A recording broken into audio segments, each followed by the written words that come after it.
Hey, welcome to another episode of the Miami Comedy Podcast. I'm Manny Garavito, and in this episode, we're going to dive into what are the new identities that are coming to Miami, and what does it mean for the whole? I really feel that whenever I go out, there's a whole different generation of people moving into our city. And if you're a local here in Miami, you already know that there's a lot of people moving here ever since the pandemic, and who can blame them? We have so much going on. We have beautiful women, we have great culture, we have great food, we have great nightlife. The cars in the streets are great. Even if they're not fancy or luxurious, you can still see an Altima racing down the Palmetto at 2 in the morning, and it'll be entertaining to watch. We've got a lot going on for our city. But what we used to think our city was is no more. At least I don't think so. You see, even though the culture of Miami has been a very well-known culture, it's quickly changing to become something new. And that is because we have different kinds of cultures moving in. I knew this was going to happen.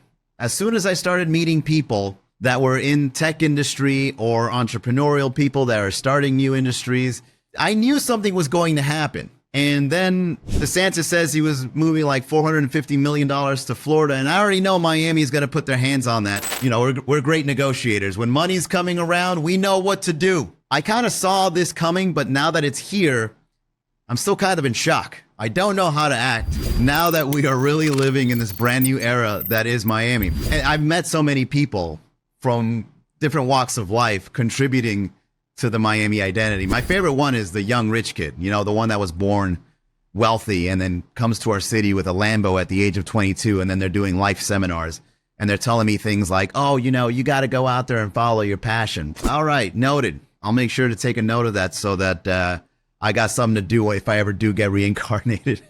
But more power to them. I'm not mad at that. As a matter of fact, I want you to bring in your money so that our city can finally start regulating itself when it comes to the influx of money that we're trying to get. Because I think that's the reason why we raised our prices so drastically, is because we looked at people like that and we said, how can we take as much wealth from that guy as possible? I know, we'll do it $21 margaritas at a time. Another personality that I've been meeting a lot in Miami are people that are very centered in wellness and in fitness and in spirituality. I like to have these kinds of people around because they remind you not to overdo it with the alcohol. If you come to Miami, temptation's right around the corner. No matter how hard you try to wake up at 6 in the morning to go to the gym, you can't help but stay out late and seeing the sun come up, because that's when the real adventures happen. And again, more power to those people, because they must have a very special kind of discipline in order to fight the temptation of doing that kind of lifestyle, sacrificing the good times in order for them to be more healthy and more well in touch with their ability to stay healthy, even though they're living in such a city that prevents them from doing that. So for example, I've been seeing a lot of people hitting the gym. Like, I go to a really nice gym here in my area, and I'm seeing so many faces from all over the United States just working out. I mean, people that probably haven't even seen the sun, just really pale, getting really swole and fit. And it's just like, wow, man, I used to think that the pinnacle of having a nice body is being tanned. But these people prove me otherwise, because, you know, sometimes pale makes your muscles look so much better. And even though these snowbirds moved to Miami, they can kind of give you a different take on what wellness is. Some of them are even joining things like the Run Club. The other day I was walking in Brickell. I couldn't even cross the street on how many people were running right across the street. It was a whole marathon. And it wasn't a marathon. It was just a run club, which never has been that full or that thick that you can't even cross the street. You literally have to stand on the sidelines as if it was a train going by, and you got to wait for your opportunity to just go right in the middle. But you know what? Jaywalking didn't work. So what I've realized is we've got a brand new wave of wealthy people coming into our city, as well as another wave of healthy people coming into our city. Healthy, wealthy, coming together. What comes after that? That's right. Tech bros.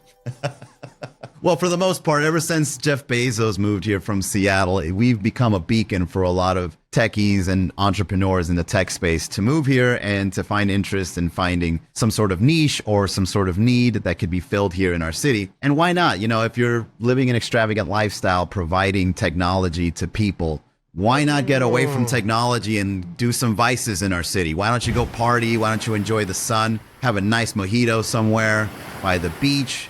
Take a break from all that technology stuff. Adding more to the life balance that is health and wealth, right? One of the exciting changes that you're gonna notice in the city of Miami is that now we can go to live stand-up comedy shows. So if you're the kind of person that likes entertainment to go along with your cocktail, make sure you check out miamicomedy.com.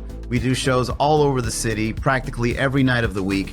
And if you're feeling adventurous enough and up for a laugh, as well as being social with the other locals that love to laugh, once again, that website is miamicomedy.com. Back to the podcast. Back then, I remember about a decade ago, Miami was separated by culture. So, you've got the Venezuelans in Doral, you got the Cubans in Hialeah, you got the old money in Miami Beach, and you got the new money in Brickell. I think I would go that route in describing that. However, now it's no longer about the culture. It's more about the status. Status people go here and non-status people go there, or people that don't care about status go this other place.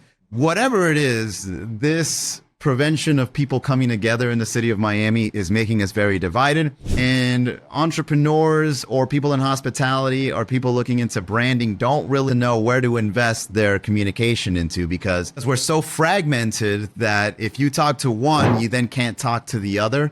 So it's like if you try to talk to Miami, it's like, all right, but what part of Miami are we talking about here? I'm slowly realizing that the fragmentation is currently the identity of Miami as we're trying to figure out the new one. But that's good news for us. That means that there's a lot of opportunities happening here. So one, the dating culture is going to change. For a long time now, for about 5 years from what I can recall, a lot of people have been going out into the Brickell sidewalks and asking people, what's dating like? And everyone says, it's horrendous. Everyone here is superficial. The women are looking for money. The guys are only spending money to impress. Whatever it is, there's a divide in dating here, and it's very apparent because of our culture. But I think now that we're bringing in new identities into our city, we're only going to make dating a little bit better, because you're going to find that one surprising personality that you didn't know was in the city, and you're going to be able to call that person out. Like, oh my God, you are definitely different from the templates that I've been meeting here. Another opportunity is that since we've got a lot of technology people coming into our city, a lot of career development can happen now in a field that is very important, because tech isn't going anywhere. And I think that if we get more of those Silicon Valley dropouts coming into our city and starting something new, we can definitely advance in that space and contribute to it, and definitely learn something brand new, and most importantly, profit from it. However, let's try to avoid Miami coin and NFTs this time around. And then the third opportunity that I can see based on this new identity of Miami is that you can be a part of revamping the city and making it your own. Meaning, if you contribute to the society that's being built right now, you are going to be the foundation of what direction our city is going. So go ahead and achieve that dream. Achieve that goal. Be that local influencer you want to be. Start that little side hustle, because you never know. You might be the next big name that contributes to what Miami is becoming. This is a very exciting time for us, because there's a lot going on, and yet we don't know it's happening at the same time. All right, that is it for the Miami Comedy Podcast. Thanks so much for tuning in. If you like this episode, let me know in the comments. What do you think some of the changes are in Miami? And is that a good or a bad thing? Also, please like and subscribe. Thanks for watching. I'll see you on the next episode.